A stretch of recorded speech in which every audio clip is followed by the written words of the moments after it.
ಮಾತಿನಂತೆ ನಡೆಯುವಂತ ಪಕ್ಷ ಯಾವುದಾದ್ರೂ ಇದ್ರೆ ಅದು ಕಾಂಗ್ರೆಸ್ ಪಕ್ಷ. ಈ ಪಕ್ಷಕ್ಕೆ ತಮ್ಮ ಆಶೀರ್ವಾದ ಇರಲಿ ಅಂತ ಹೇಳ್ತಾ, ಏನಪ್ಪ ಇಲ್ಲಿ ಬಾ ಎದುರುಗಡೆ,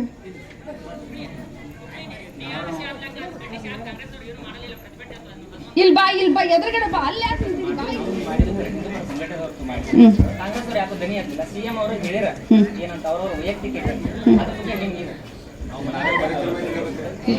ತಡಿ ತಮ್ಮ, ನಿನ್ನ ಹೆಸರೇನು? ಗಪ್ ಗಪ್ ಗಪ್.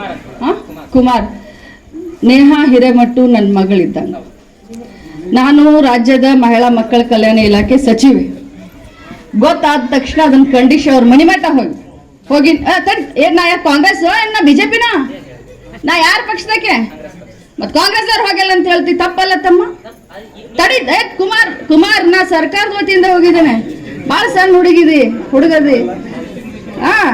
ಆಮೇಲೆ ಸಂತೋಷ್ ಲಾಡ್ ಡಿಸ್ಟ್ರಿಕ್ಟ್ ಮಿನಿಸ್ಟರ್ ಹೋಗಿ ಬಂದ್ರಲ್ಲ.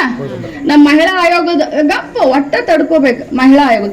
ಆಮೇಲೆ ಒಂದ್ ಮಾತು ನೀನ್ ನನಗೆ ಹೇಳ್ತಮ್ಮ, ಮಣಿಪುರದಾಗ ಹೆಣ್ಮಕ್ಳನ್ನ ಬತ್ಲೆ ಕರ್ಕೊಂಡು ಹೋದ್ರಲ್ಲ, ಅದನ್ನ ಖಂಡಿಸಿದಿ ಕುಮಾರ್ನೇ? ಭಾರತ ದೇಶದ ಹೆಣ್ಮಕ್ಳು ಹೌದಲ್ಲ ಅವ್ರ? ನಾ ಮೊದ್ಲು ಹೇಳಿದ್ದು ಉತ್ತರ ಕೊಡ, ನಾ ಉತ್ತರ ಕೊಡಿದನ. ತಡಿ, ಇಲ್ಲಿ ಕೊಡಿಲ್ಲ. ಕುಮಾರ, ಸೌಜನ್ಯ ಪ್ರಕರಣ ಕೇಳಿದಿ?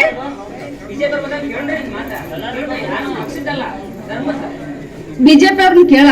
ಸೌಜನ್ಯ ಪ್ರಕರಣ ಕೇಳಿದೆಪ್ಪ? ಗುಡ್ ಬಾಯ್. ಹಂಗ ಆಮೇಲೆ ಉಡುಪಿ ಒಳಗಡೆ ನಾ ಜಿಲ್ಲಾ ಉಸ್ತುವಾರಿ ಸಚಿವೆ, 4 ಮಂದಿ ಮುಸಲ್ಮಾನ ಹೆಣ್ಮಕ್ಳನ್ನ ಬರ್ಬರ ಹತ್ಯೆ ಮಾಡಿದ್ರೆ ಖಂಡಿಸಿದೆಪ್ಪ? ನನ್ಗೂ ಉತ್ತರ ಕೊಡು, ಅದನ್ನ ಆಮೇಲೆ ಮಾಡ. ಅಂದ್ರೆ ನೀ ಹಿಂದೂ ಮುಸ್ಲಿಂ ಮಾಡವ ಹಂಗಾದ್ರೆ ಒಂದ್ ಮಾತು ಕೇಳ. ಬಂಧುಗಳೇ, ಕುಮಾರ್ ಒಂದ್ ಮಾತು ಹೇಳಿದ್ನಲ್ಲ, ಇವ್ರದ್ದು ಏನ್ ಅನ್ನೋದನ್ನ ನೀವು ಒಂದ್ ಸ್ವಲ್ಪ ತಿಳ್ಕೊಡ್ರಿ. ಶೆಟ್ಟರ್ ಅವರು ಬೆಳಗಾವದಾಗ ಏನ್ ಮಾತಾಡ್ರಿ? ಮುಸ್ಲಿಂ ಜೀವನ ಮಾಡ್ಕೊಂಡ್ರೆ ಇವತ್ತು ಅದನ್ನ ಅಡ್ವಾಂಟೇಜ್ ತಗೊಂಡು ಲೋಕಸಭಾ ಎಲೆಕ್ಷನ್ ಗೆಲ್ಲೋದು ಅಷ್ಟೇ. ಅದು ಸಲುವಾಗಿ ಇದೆಲ್ಲ ಮಾಡೋದು. ಇದರ ಹಿಂದೆ ಪ್ರಹ್ಲಾದ್ ಜೋಶಿ ಅವರು ಕೈ ಮಾಡಿದೆ ಅಂತ ಹೇಳ್ತೇನೆ ನಾನು. ಅಲ್ಲ, ಈ ರೀತಿ ಇಂಥ ಘಟನೆ ಇದ್ದದನ್ನ